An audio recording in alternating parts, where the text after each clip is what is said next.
بسم اللہ الرحمن الرحیم ولا تجادلوا اہل الکتاب الا باللتی ہی احسن الا الذین ظلموا منہم وقولوا آمنا بالذی انزل الینا وانزل الیکم والہنا والہکم واحد ونحن له مسلمون۔ آیت نمبر 46۔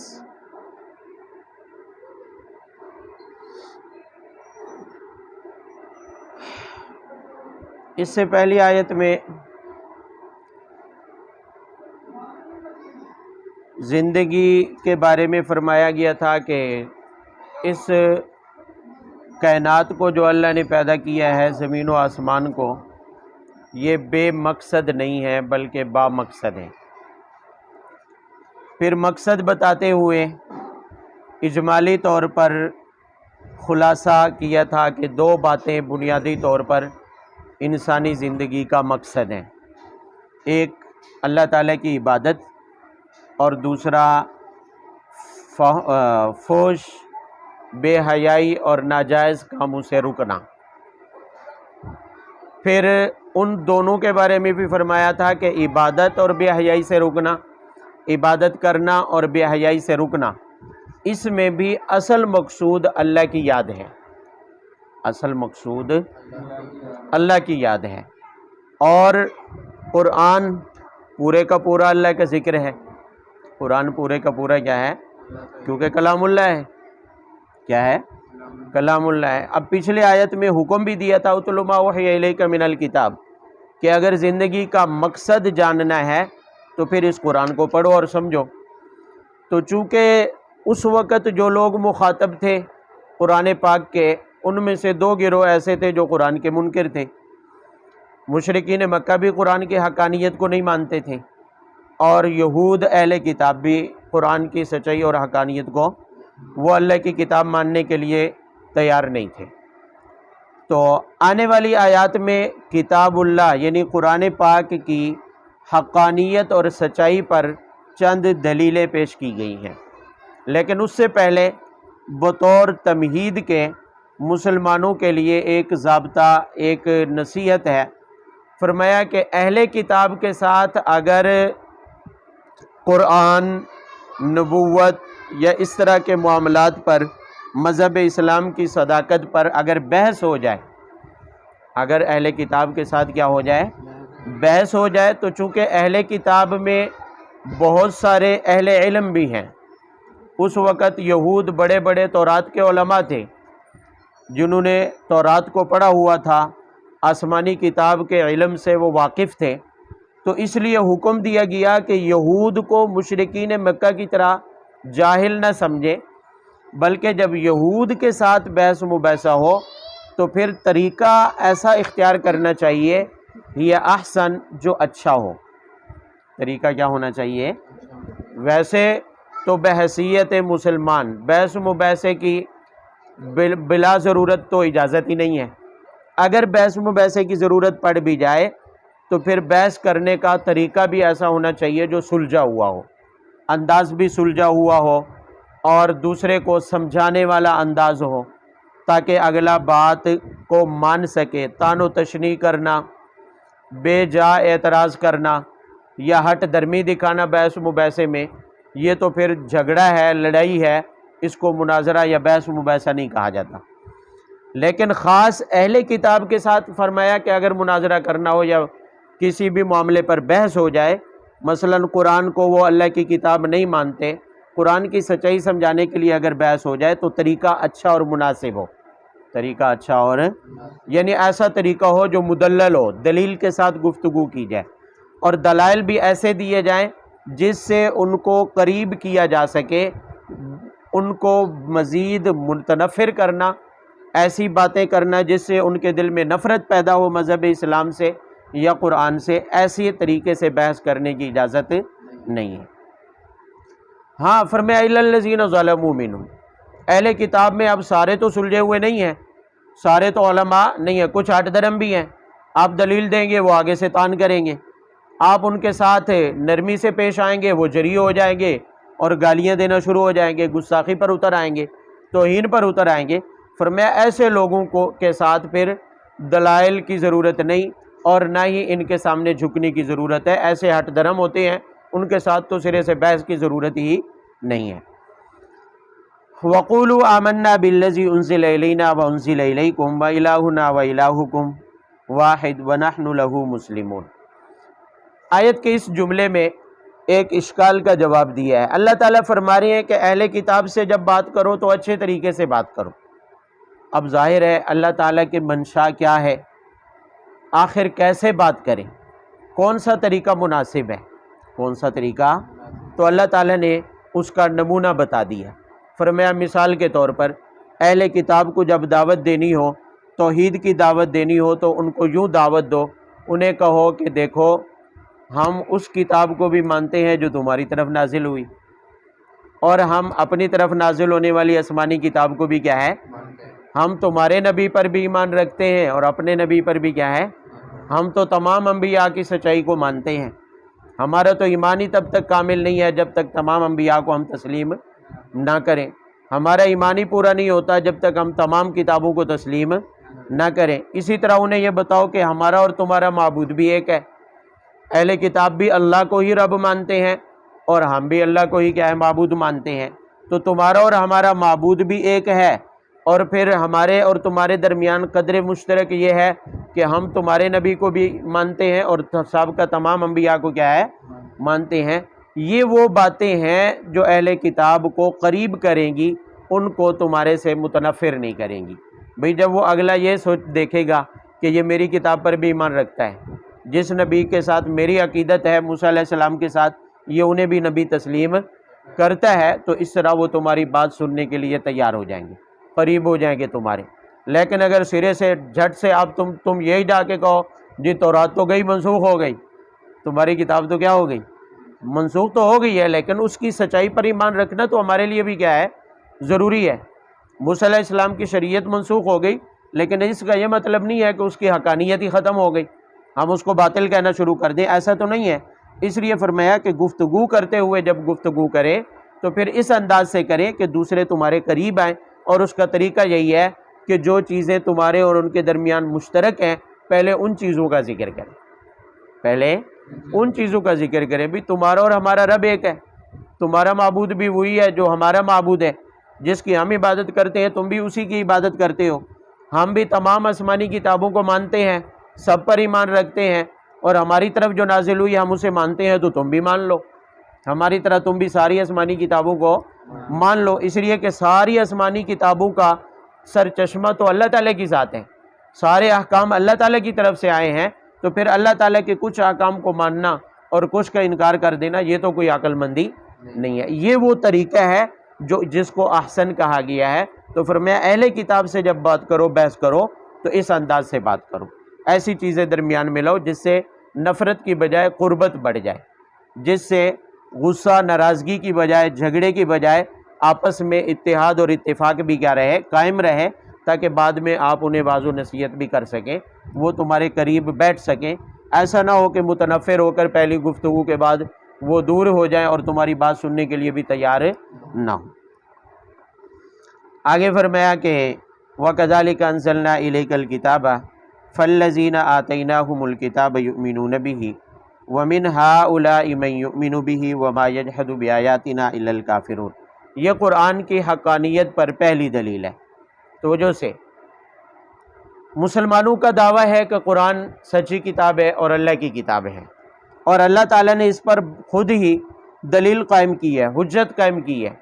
فرمایا اہل کتاب یہود میں سے اور نصارہ میں سے بہت سارے تورات اور انجیل کے علماء ایسے ہیں جو قرآن کو سچی کتاب مانتے ہیں، جو قرآن کو کتاب اللہ مانتے ہیں۔ یہاں مراد وہ علماء یہود ہیں جو مسلمان ہو گئے تھے، عبداللہ ابن سلام، کعب احبار رضی اللہ عنہ، یہود کے چوٹی کے علماء تھے، عرب میں جتنے بھی یہود آباد تھے ان کے بڑے علماء میں سے تھے، اور ایسے علماء میں سے تھے کہ یہود ان کے سامنے بیٹھنے سے ڈرتے تھے، ان کے سامنے ڈنڈی مارنے سے بھی گھبراتے تھے۔ ایک دفعہ حضرت عبداللہ ابن سلام کے سامنے کسی یہودی عالم نے تورات کی آیت پر ہاتھ رکھ کر اس کو چھپا لیا اور غلط مفہوم آپ صلی اللہ علیہ وسلم کے سامنے بیان کیا، تو عبداللہ ابن سلام نے کہا کہ ہاتھ ہٹاؤ اور نیچے والی آیت پڑھو، پکڑا گیا۔ تو اتنے بڑے ماہر علماء تھے تورات کے جو مسلمان ہو گئے۔ اللہ تعالیٰ فرماتے ہیں یہودی علماء جو تورات کے ماہر ہیں، آسمانی کتابوں کو جانتے ہیں، ان میں سے بہت سارے قرآن پر ایمان لا چکے ہیں۔ قرآن پر تو ظاہر ہے یہود کے علماء جو تورات کو جانتے ہیں، سمجھتے ہیں، آسمانی کتابوں کو وہ پرکھتے ہیں، تو ان کا قرآن کو کتاب اللہ ماننا اور ایمان لانا دلیل ہے اس بات کی کہ قرآن سچی کتاب ہے۔ قرآن کیا ہے؟ رہی یہ بات کہ بہت سارے علماء نہیں بھی ایمان لائے، بہت سارے یہود کے علماء ایمان تو وہ ہٹ درمی کی وجہ سے نہیں لائے، اس وجہ سے نہیں ہے کہ وہ قرآن کو کتاب اللہ نہیں مانتے یا قرآن کو وہ جھوٹی کتاب سمجھتے ہیں، ایسی بات نہیں ہے۔ اگر قرآن جھوٹی کتاب ہوتی اور نعوذ باللہ اللہ تعالیٰ کی کلام نہ ہوتی، آسمانی کتاب نہ ہوتی، تو پھر یہود کے بڑے بڑے علماء اس کو کتاب اللہ تسلیم نہ کرتے اور اس پر ایمان نہ لاتے۔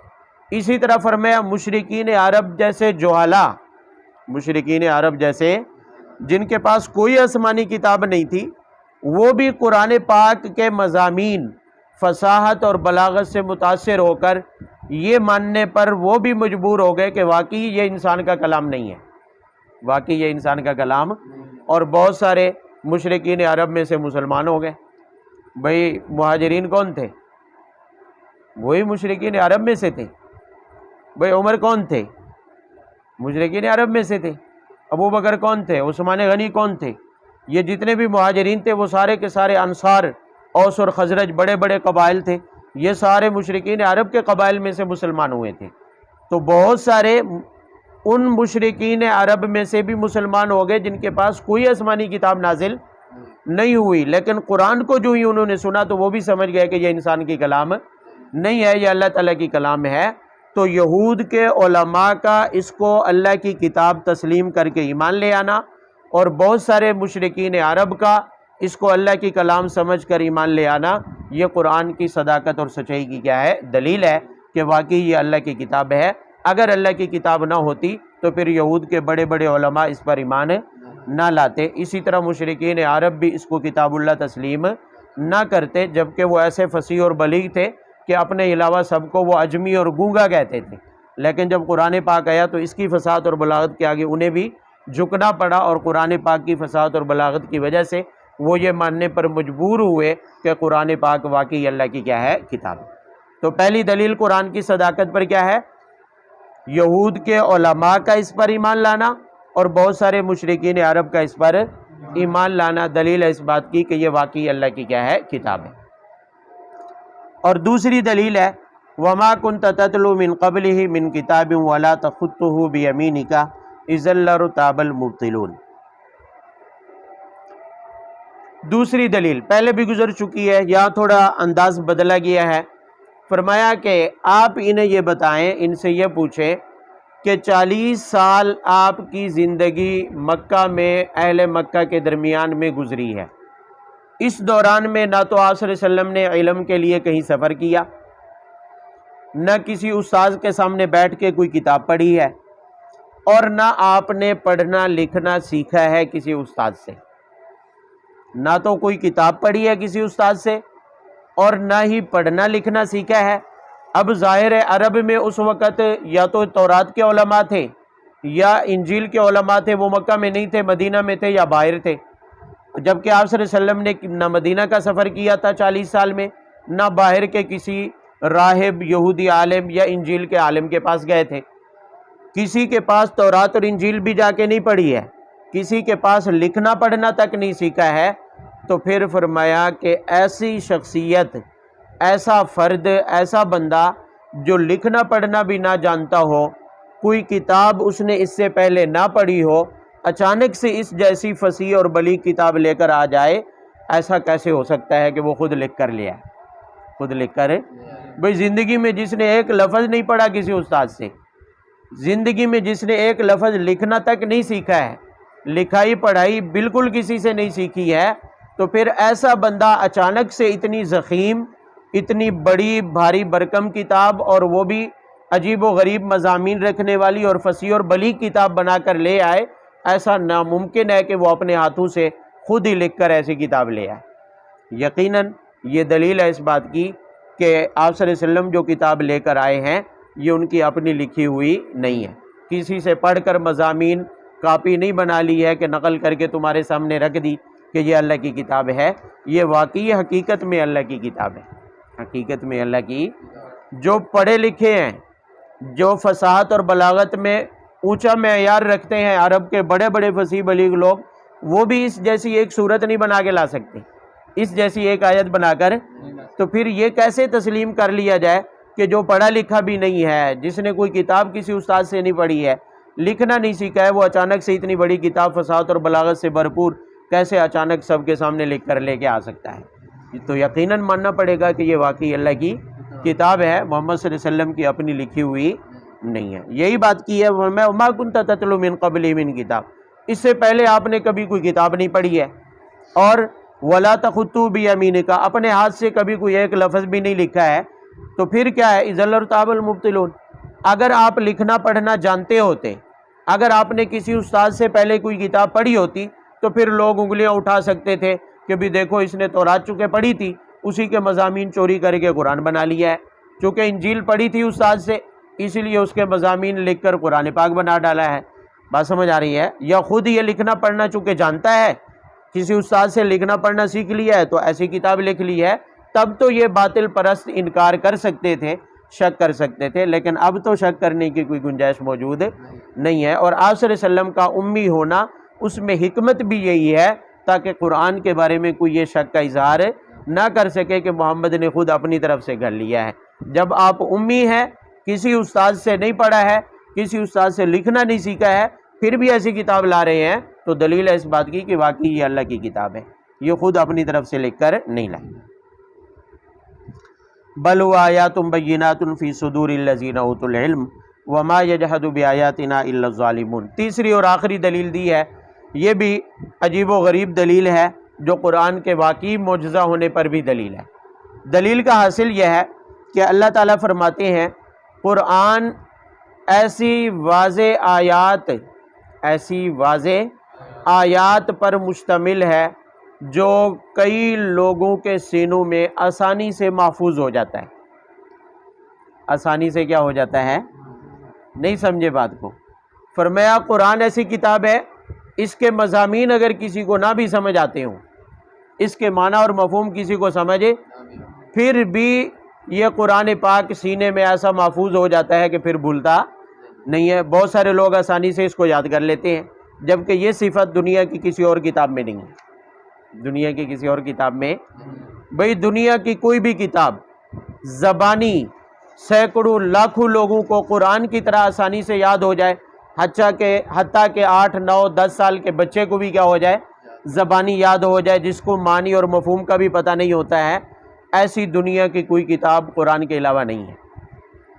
اگر کوئی اور کتاب کسی کو یاد ہوگی زبانی تو تب ہوگی جب اس کے مضامین اس کو یاد ہوں گے، مفہوم اس کا کیا ہوگا؟ یاد ہوگا، اس کا معنی اور مفہوم اس کو یاد ہوگا، تو تبھی کتاب زبانی یاد ہوگی۔ الفاظ صرف رٹ کر کوئی یاد کر لے، قرآن کے علاوہ کسی کتاب کے اندر یہ معجزہ نہیں ہے، کسی کتاب میں یہ خاصیت ہے۔ تو فرمایا کہ اس قرآن پاک کا ہزاروں لاکھوں لوگوں کے سینے میں محفوظ ہونا، محفوظ باوجود ہے کہ وہ اس کے معنی کو نہیں سمجھتے، باوجود ہے کہ اس کے مفاہیم کو وہ سمجھتے نہیں ہیں، اس کے باوجود بھی اس کے الفاظ کو وہ اپنے سینوں میں محفوظ رکھ سکتے ہیں اور اس کو محفوظ رکھنا آسان ہے۔ تو فرمایا یہ اللہ کے کلام ہونے کی علامت نہیں ہے تو اور کیا ہے؟ یہ اللہ کے کلام کا معجزہ نہیں ہے تو اور کیا ہے؟ یہ اس بات کی دلیل نہیں ہے تو اور کیا ہے کہ یہ اللہ کی کلام ہے، تبھی تو آسانی سے لوگوں کو کیا ہو جاتی ہے؟ یاد ہو جاتی ہے۔ بھی ایک چھوٹا سا بچہ مدرسے میں آتا ہے اور 2 سال میں، 1.5 سال میں، 2.5 سال میں آسانی کے ساتھ قرآن پاک کو حفظ کر کے چلا جاتا ہے، اور ہر سال ہزاروں لاکھوں حفاظ مدارس سے حفظ کر کے نکلتے ہیں، اور پاکستان میں جن کی تعداد لاکھوں میں ہوتی ہے، صرف ایک ملک میں، پوری دنیا میں تو لاکھوں سے بھی آگے بڑھ جاتی ہے۔ تو اتنی زیادہ تعداد میں لوگوں کا اس کتاب کو اپنے سینوں میں محفوظ کر لینا، باوجود ہے کہ اس کے معنی کو نہیں سمجھتے ہیں، اس کے ترجمے کو نہیں سمجھتے ہیں، الفاظ کا یاد ہو جانا بھی دلیل ہے کہ یہ الفاظ اللہ کی طرف سے ہیں، یہ اللہ کی کلام ہے جس کا یہ معجزہ ہے کہ یہ ایک بچے کو بھی 1.5-2 سال میں اچھی طرح سے آسانی کے ساتھ حفظ یاد ہو جاتی ہے۔ تو یہ قرآن کی سچائی کی دلیل ہے، قرآن کی حقانیت کی کیا ہے؟ دلیل ہے۔ دنیا کی باقی کوئی کتاب پورے 8 سال بھی آپ یاد کرتے رہیں تو آپ انگریزی کا ایک چیپٹر اس طرح یاد نہیں رکھ سکتے جیسے قرآن پاک یاد ہوتا ہے، جب تک کہ آپ اس کا ترجمہ نہ کر لیں۔ ہاں، ترجمہ اس مضمون کا یاد ہو تو پھر آپ کہہ سکتے ہیں جی ہمیں یاد ہو گیا، ترجمے کے ساتھ یاد ہو سکتا ہے، مفہوم کے ساتھ یاد، صرف الفاظ آپ کو یاد ہو، ترجمے کا پتہ بھی نہ ہو، ایسا نہیں ہو سکتا۔ کوئی کتاب ایسی نہیں ہے سوائے قرآن پاک کی۔ یہ خاصیت صرف قرآن پاک کی ہے کہ ہندی بولنے والا بھی اس کو حفظ کر لیتا ہے، سندھی بولنے والا بھی، سریکی بولنے والا بھی، پنجابی بولنے والا بھی، اردو بولنے والا بھی اس کو، جن کی عربی زبان ہی نہیں ہے، عربی جن کی اپنی زبان ہی، ایک سریکی بولنے والا بچہ، پشتو بولنے والا بچہ جس کو اردو بھی نہیں آتی ہے، جس نے عربی زبان نہیں پڑھی ہوتی ہے، صرف نورانی قاعدہ پڑھ کے قرآن پاک حفظ کر لیتا ہے، قرآن پاک کو وہ یاد کر لیتا ہے، جس کی اپنی زبان نہیں ہے۔ تو یہ سوائے اس کے اور یہ اس کی دلیل نہیں ہے تو اور کیا ہے کہ یہ قرآن پاک اللہ کی کیا ہے؟ کلام ہے، اور یہ اسی کا معجزہ ہے کہ چھوٹا چھوٹا بچہ جس کی اپنی زبان بھی عربی نہیں ہے وہ بھی اس کو اچھی طرح سے حفظ کر لیتا ہے۔ یہی فرمایا کہ بل هو آیات بینات فی صدور الذین اوتوا الکتاب، فرمایا جنہیں یہ علم دیا گیا، جنہیں یہ کتاب دی گئی ہے، یہ ان کے سینوں میں محفوظ ہو گئی ہے۔ آیات بینات، اتنی واضح آیات ہیں، اتنی واضح آیات ہیں۔ اب تو اللہ کی مہربانی سے ایسے ایسے معجزے ظاہر ہو رہے ہیں کہ قرآن پاک کے ایسے حافظ بچے جن کی عمریں بمشکل 8 سے 10 سال ہوتی ہیں، آپ قرآن پاک کہیں سے کھولیں، آیت کا آخری یا پہلا لفظ آپ بتا دیں کہ یہ آیت واو سے شروع ہو رہی ہے اور آخری لفظ یہ ہے کہ نون پر ختم ہو رہی ہے، آپ کو وہ پوری آیت بھی پڑھ کے سنائے گا، آیت کا نمبر بھی بتائے گا، قرآن کا پیج نمبر بھی بتائے گا، سپارہ بھی بتائے گا اور پوری صورت بھی بتائے گا، اور یہ بھی بتائے گا کہ جس صفحے کے اوپر یہ کتاب یہ آیت کھڑی ہے اس صفحے کی پہلی آیت یہ ہے، آخری آیت یہ ہے، وہ آخری اور پہلی سطر بھی سنائے گا آپ کو۔ ایسے ایسے حافظ بن کے آ رہے ہیں، آپ کے پاکستان میں موجود ہیں۔ یہاں یہ کچھ مہینے پہلے طالب علم ادھر کے، یہ گاؤں ہے ادھر، یہ ادھر جو گاؤں ہے اس کا نام کیا ہے سپرا سے آگے؟ چھوکر خورد، وہ ادھر جو ہے، نہیں دوسرا چھوکر خورد جو ہے، اس گاؤں میں مدرسہ ہے، وہاں پر ایسے 4-5 بچے موجود ہیں جنہیں کمپیوٹر حافظ کہا جاتا ہے۔ تو ان کے سامنے ادھر بھی لائے تھے ان کو، ہمارے مدرسے کے طلباء ایسے قرآن پاک کھول کے کسی آیت کا پہلا لفظ پڑھتے، وہ فر پوری آیت بھی سناتے اور صفحہ نمبر بتاتے، اس صفحے کی پہلی سطر اور آخری سطر بھی وہ پڑھ لیتے تھے اور اس سے آگے پیچھے کی آیات بھی پڑھ کے سنا دیتے، کون سی صورت ہے، کون سا پارہ ہے، سارا کچھ بتا دیتے۔ تو یہ معجزہ نہیں ہے تو کیا ہے؟ یہ قرآن کی حقانیت اور صداقت کی دلیل ہے کہ اس دور میں جب کہ امیروں کے بچے کھلونوں کو یاد رکھتے ہیں، کارٹونوں کو یاد رکھتے ہیں، کچھ ایسے بھی خوش نصیب ہوتے ہیں کہ ان کے بچے مدرسے میں آ کے 2 سال میں قرآن پاک کو کیا کر لیتے ہیں؟ یاد کر لیتے۔ او لیول سے سکول میں جانے والا بچہ میٹرک تک انگلش کے الفاظ صحیح نہیں بول سکتا، انگلش کے بنیادی الفاظ تک اس کو صحیح زبانی طور پر یاد نہیں ہوتے ہیں، جو انگلش میڈیم سکول میں 10 سال تک پڑھتا ہے، لیکن 2 سال میں ایک مدرسے میں بیٹھ کے ایک بچہ قرآن پاک کے الفاظ یاد کر لیتا ہے، 6666 آیات یاد کر لیتا ہے، ہزاروں آیات یاد کر لیتے ہیں، کتنے لمبے ضخیم کتابیں اس کو یاد کر لیتے ہیں۔ تو یہ معجزہ نہیں ہے تو اور کیا ہے؟ یہ اللہ کی کلام کی صداقت کی دلیل ہے کہ یہ قرآن پاک اللہ کی کلام ہے، ورنہ دنیا کی کسی ایسی کتاب کو زبانی یاد کرنا کوئی آسان کام نہیں ہے۔ وَقَالُوا لَوْلَا أُنزِلَ عَلَيْهِ آيَةٌ مِّن رَّبِّهِ قُلْ إِنَّمَا الْآيَاتُ عِندَ اللَّهِ وَإِنَّمَا أَنَا نَذِيرٌ مُّبِينٌ۔ وہی پرانا سوال ہے، مشرکین نے کہا لولا انزل علیہ آیات من ربی، جب دیکھا کہ اب ہمارے پاس کوئی جواب تو ہے نہیں تو وہی پرانا اعتراض کیا کہ کہنے لگے وہ ہمارے جو مطالبات ہیں، جو ہم نے نشانیاں مانگی ہیں، وہ تو آپ لائے نہیں ہیں، وہ تو آپ کون سی کہ مکہ کی زمین میں تھوڑی توسیع کر دیں، پہاڑوں کو کہیں تھوڑے پیچھے ہٹ جائیں اور صفا پہاڑی کو سونا بنوا دیں، مکہ کے بیچوں بیچ ایک نہر جاری کروا دیں۔ ہمارے مطالبات تو آپ نے ابھی تک پورے ہی نہیں کیے۔ اگر آپ اللہ کے نبی ہیں، آپ واقعی اللہ کے سچے نبی ہیں تو پھر لولا انزل علی آیات من ربی، کوئی نشانی کیوں نہیں نازل ہوتی؟ یہاں نشانی سے مراد ان کی وہ مانگی ہوئی نشانیاں، ان کے مطالبے۔ تو اس کے جوابات دیے گئے۔ پہلا جواب دیا وہی پرانا کہ انما الآیات عند اللہ، انہیں بتائیے کہ نشانی اور معجزہ دینا کس کے اختیار میں ہے؟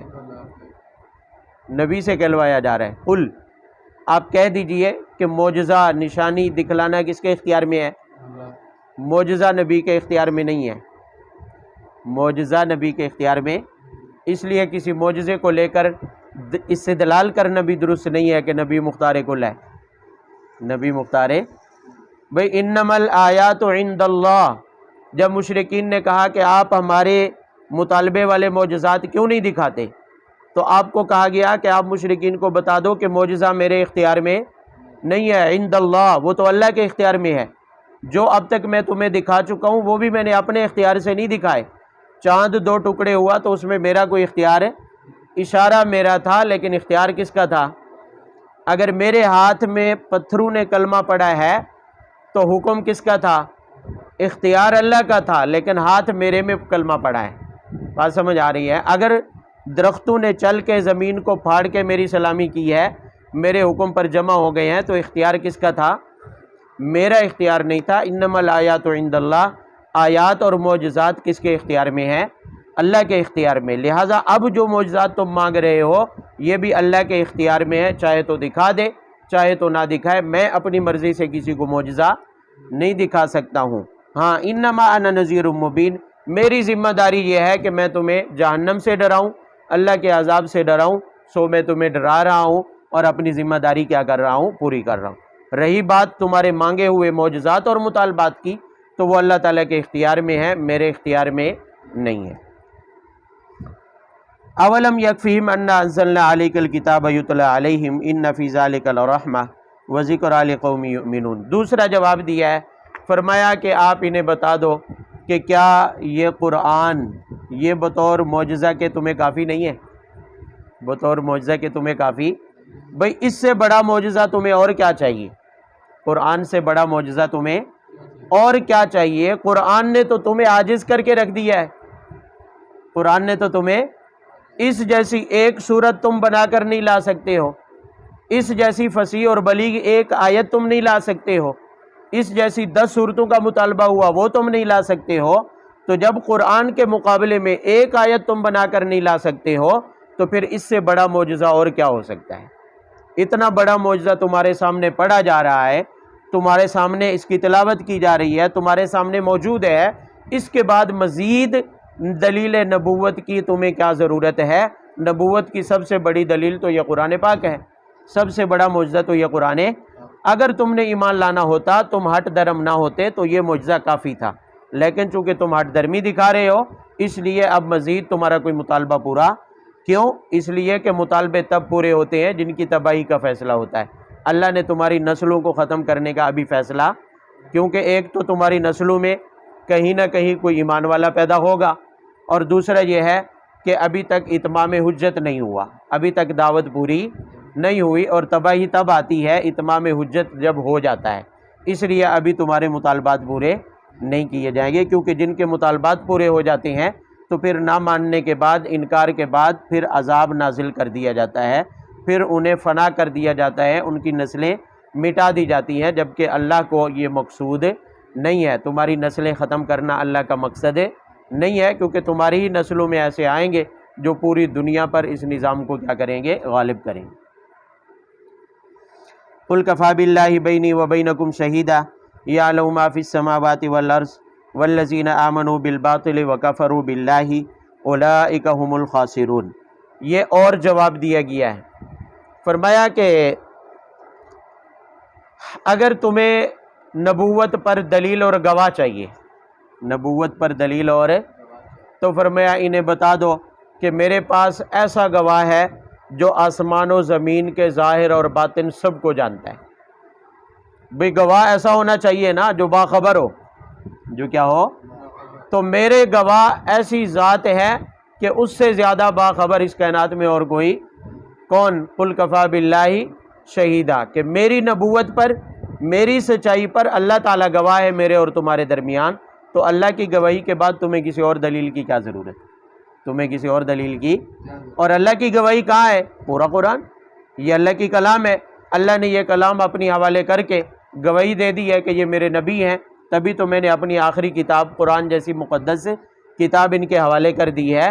تو فرمایا میرے اور تمہارے درمیان میری سچائی اور صداقت کی دلیل، نبوت کی دلیل کون ہے؟ اللہ تعالیٰ کی ذات ہے، وہی میرے اور تمہارے درمیان میں کیا ہے؟ گواہ ہے۔ والذین آمنوا بالباطل وکفروا باللہ اولئک هم الخاسرون، آگے انہیں انجام سے ڈرایا ہے، فرمایا کہ جو لوگ باطل پر یقین رکھتے ہیں اور اللہ کا انکار کرتے ہیں، اولئک هم الخاسرون، وہی کس میں ہیں؟ نقصان میں ہیں۔ سمجھے نہیں ہو؟ ابھی کہا کہ اللہ گواہ ہے، اللہ کیا ہے؟ اگر کسی کو اللہ کی گواہی بھی منظور نہیں ہے اور اللہ کی گواہی کا انکار کر کے قرآن کا انکار کر دیتا ہے اور آپ صلی اللہ علیہ وسلم کی نبوت کا کیا کر دیتا ہے؟ انکار کر دیتا ہے اور باطل پر یقین رکھتا ہے، معبودان باطلہ کو ہی، ان کی ہی پوجا کرتا چلا جاتا ہے، تو پھر فرمایا اولئک هم الخاسرون، اس سے بڑا خسارے والا اور کوئی نہیں ہے، یہی لوگ خسارے اور نقصان میں ہیں۔ ٹائم کیا ہوا ہے؟ وَيَسْتَعْجِلُونَكَ بِالْعَذَابِ، آگے دو اور سوال ہیں، ان کے جواب دیے جا رہے ہیں، پہلے بھی آ چکا ہے۔ مشرکین مکہ کو جب یہ کہا گیا کہ اگر تم ایمان نہ لائے تو اللہ نہ کرے کہ دنیا میں کوئی عذاب آ جائے، تو انہوں نے کہا ائتنا بعذاب علیم، لے آؤ ہمارے اوپر عذاب، لے آؤ ہمارے اوپر۔ تو اس کا جواب دیا گیا یستعجلونک بالعذاب، یہ آپ سے عذاب جلدی مانگ رہے ہیں، یعنی دنیا کا عذاب، انہیں بتا دو کہ لولا اجل مسمى لجاءهم العذاب، اگر عذاب کا ایک وقت متعین نہ ہوتا، اللہ کی طرف سے پہلے سے ایک وقت مقرر نہ ہوتا، تو پھر تمہارے کرتوت ایسے ہیں کہ تمہارے مانگنے سے بھی پہلے تم پر کیا آ جاتا، اور اتنا اچانک آتا کہ لا یشعرون، تمہیں احساس ہی نہ ہوتا، تمہیں احساس ہی، لیکن چونکہ ایک وقت کیا ہے؟ مقرر ہے، اور اللہ تعالیٰ کے مقرر کیے ہوئے اوقات بدلتے نہیں ہے، اس لیے تم اگر مطالبہ کرتے بھی رہو تو تمہارے مانگنے پر عذاب نہیں آئے گا، جب وقت آئے گا تو پھر ٹلے گا نہیں، جب وقت آئے گا تو پھر ٹلے گا، اور جب وقت آیا تو گھسیٹ کر غزوہ بدر میں لائے اور انہیں آ کر غزوہ بدر میں ڈھیر کر دیا، کمزور مسلمانوں کے ہاتھوں، باوجود بے سر و سامان مسلمانوں کے ہاتھوں اللہ نے ایسا رگڑا دلوایا مشرکین مکہ کو کہ پورا سال وہ روتی رہی ان کی عورتیں، پورا سال مکہ والے اپنے مرنے والوں پر ماتم کرتے رہے اور مرثیے کہتے رہے، نوحے کہتے رہے، جب تک کہ غزوہ احد نہیں ہو گیا۔ تو ایسا رگڑا انہیں، اس لیے کہ تب ان کا وقت آ چکا تھا، غزوہ بدر میں ان کا وقت آ چکا تھا۔ جب رسول اللہ صلی اللہ علیہ وسلم میدان بدر میں پہنچے تو میدان بدر میں پہنچنے سے پہلے ہی آپ صلی اللہ علیہ وسلم کو بذریعہ وحی بتا دیا گیا تھا کہ ابو جہل یہاں مرے گا، عتبہ یہاں مرے گا، فلانا یہاں مرے گا، فلانا یہاں مرے گا، اور آپ نے اشارہ کر کے بتایا تھا کہ فلانا ادھر، فلانا ادھر، فلانا۔ جب بعد میں جا کر دیکھا گیا تو ان کی لاشیں ادھر ہی پڑی ہوئی تھی جہاں پر رسول اللہ صلی اللہ علیہ وسلم کو بتایا گیا تھا کہ یہاں یہ مریں گے، تو وہیں ان کی لاشیں کیا تھی؟ موجود تھی۔ تو اس کا مطلب یہ ہے کہ اللہ کی طرف سے وقت بھی مقرر تھا اور جگہ بھی کیا تھی؟ مقرر تھی، اس لیے اللہ نے فرمایا کہ لولا اجل مسمى، اگر وقت مقرر نہ ہوتا عذاب کا تو پھر تمہارے مانگنے سے بھی پہلے تم پر کیا آ جاتا؟ عذاب، اور اتنا اچانک آتا تھا کہ تمہیں اس کا احساس بھی نہ ہوتا۔ اور ہوا بھی ایسے ہی کہ غزوہ بدر میں وقت اگرچہ پورا ہو چکا تھا لیکن عذاب ایسی حالت میں آیا کہ ان کو اس کا احساس بھی نہیں تھا۔ بھئی ان کو تو وہم و خیال میں بھی نہیں تھا کہ ہم ان 313 بے سر و سامانوں کے مقابلے میں جہاں لڑنے جا رہے ہیں ہماری یہاں سے لاشیں اٹھیں گی، یہ ان کے وہم و گمان میں بھی نہیں تھا۔ اگر انہیں یقین ہوتا تو وہ مکہ سے نکلتے ہی نہ، وہ ایسے ڈرپوک تھے، ایسے بزدل تھے، اگر انہیں یقین ہوتا کہ ہم مرنے جا رہے ہیں تو وہ کبھی مکہ سے باہر نکلتے ہی، لیکن وہ نکلے اسی لیے کیونکہ انہیں پتہ تھا کہ ہم ہی طاقتور ہیں، ہمارے پاس اسباب ہیں، ہمارے پاس قوت ہے، لہٰذا ہم وہاں جا کر فاتح ہو کر نکلیں گے۔ تو یہی ہے کہ فرمایا یاتینہم بغتۃ وہم لا یشعرون، جب وقت آئے گا تو پھر اچانک اللہ کی پکڑ آئے گی اور تمہیں اس کا احساس بھی نہیں ہو۔ یستعجلونک بالعذاب وان جہنم لمحیطۃ بالکافرین، ایک اور اعتراض کا جواب، کفار کو صرف دنیاوی عذاب کی جلدی نہیں تھی، جب اللہ آپ صلی اللہ علیہ وسلم نے انہیں یہ بتایا کہ مرنے کے بعد دوبارہ زندہ ہوں گے، پھر جنت اور جہنم کے فیصلے ہوں گے، لہذا جہنم میں جانے کی بجائے جنت کے حقدار بن جو، ایمان لے آؤ، تو انہوں نے کہا وہ عذاب بھی ادھر ہی لے آؤ، وہ جہنم والا عذاب بھی، یعنی اگر ہم نے جہنم میں جانا ہے تو جہنم ہمیں ادھر ہی دکھا دو، ہمیں جہنم میں ابھی سے داخل کروا دو۔ تو اللہ تعالیٰ نے اس کا جواب دیا ہے، فرمایا جلدی نہ کرو، ان جہنم لمحیطۃ بالکافرین، جہنم تو ہے ہی تمہارے لیے، جہنم تو ہے ہی تمہارے لیے، جلدی کیوں کر رہے ہو، سکھ کا سانس لے لو، اللہ نے ابھی جو مہلت دی ہے زندگی میں، دنیا کی زندگی میں، موجیں اڑا لو، اس لیے کہ جب جہنم آئے گی اور جہنم کا عذاب آئے گا تو لمحیطۃ، وہ گھیر لے گا، وہ کیا کر لے گا، پھر سانس لینے کا موقع بھی نہیں ملے گا، ایک لمحے کا چین اور سکون بھی میسر، پھر ہمیشہ کی زندگی میں جہنم میں جلنا ہے۔ تو اس لیے بہتر یہ ہے کہ ہمیشہ والی سختیاں مانگنے کی بجائے ابھی کچھ سکھ کا سانس لے لو، جب عذاب آئے گا تو پھر لگ پتہ جائے گا، وہ عذاب اتنا آسان نہیں ہے جس کے بارے میں تم جلدی مچا رہے ہو، اگر آسان ہوتا چلو پھر تو تم مانگتے، لیکن اللہ کی طرف سے جو عذاب تمہارے لیے جہنم میں تیار ہے، لمحیطۃ، وہ ہر طرف سے گھیر لے گا۔ بھئی ہر طرف سے گھیر لینے کا کیا مطلب ہے؟ دردناک عذاب ہوگا جس میں لمحہ بھی سکون کا نہیں ہوگا، لمحہ بھی سکون کا۔ بھئی کسی کو دنیا میں سخت سے سخت سزا دی جائے تو کہتے ہیں کال کوٹھڑی میں ڈال دیا ہے، کس میں ڈال دیا ہے؟ اس لیے کہ چاروں طرف سے کہیں سے روشنی نہیں آتی، کوئی لائٹ کا انتظام وہاں پر موجود ہے، اندھیری کوٹھڑی ہوتی ہے، اس لیے وہ بڑی سخت سزا ہوتی ہے۔